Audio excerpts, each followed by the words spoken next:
Les TRC, ou tubes à rayons cathodiques, produisent les images que nous voyons sur nos écrans de téléviseurs et d'ordinateurs conventionnels. Croyez-le ou non, ils ont été inventés en 1879. Un tube cathodique est composé d'une grosse ampoule et d'un canon à électrons qui, mis sous tension, permettra de créer l'image.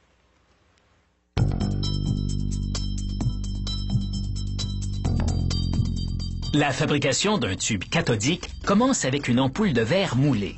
Tout d'abord, les ouvriers éliminent les débris microscopiques en la rinçant à l'eau à haute pression.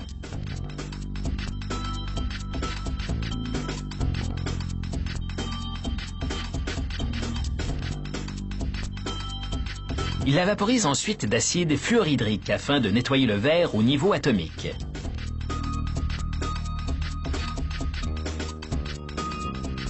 Une solution de phosphore est maintenant versée dans l'ampoule. Le phosphore est un composé organique qui émet de la lumière lorsqu'il est frappé par des électrons.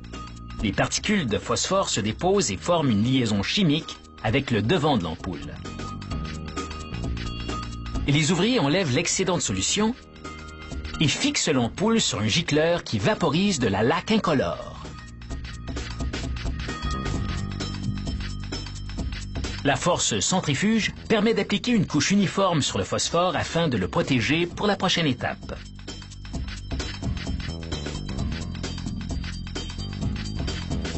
Un ouvrier étend une couche conductrice sur le bouton d'anode. Les électrons qui illumineront les particules de phosphore pourront ainsi suivre une trajectoire.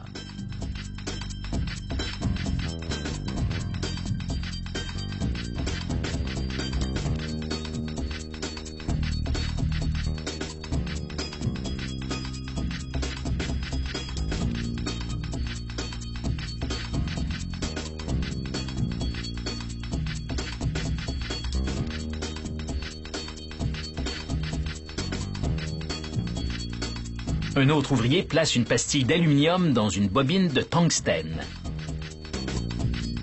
Il place l'ampoule sur un appareil à vide et évacue l'air. Il passe ensuite un courant électrique dans la bobine.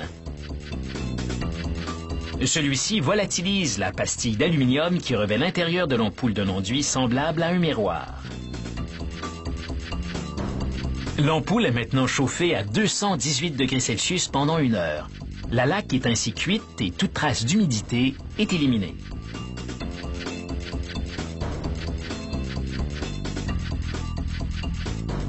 Un ouvrier aligne un col en verre à l'ampoule et les soude à l'aide d'une flamme à haute température.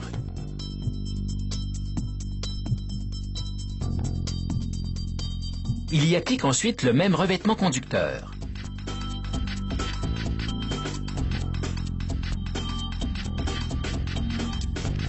Cet assemblage fait partie du canon à électrons qui ira à l'intérieur de l'ampoule. Ce canon projette des électrons vers des particules de phosphore. Ainsi illuminées, elles créent les images que nous voyons à l'écran. Les ouvriers empilent les grilles qui focalisent les électrons sur l'écran, puis à l'aide de verres de soudure, ils les alignent et les soudent en place. Des robots chauffent et fixent le verre de soudure afin d'assembler les composants du canon à électrons. Ils sont refroidis à l'aide d'air sous pression. Une fois les composants refroidis, un ouvrier assemble le canon et insère l'assemblage complété dans l'ampoule.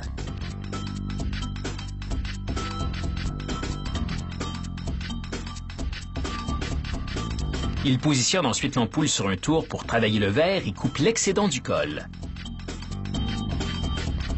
À l'aide d'une palette en graphite et d'un chalumeau à haute température, il ajuste le col en verre au culot du canon à électrons.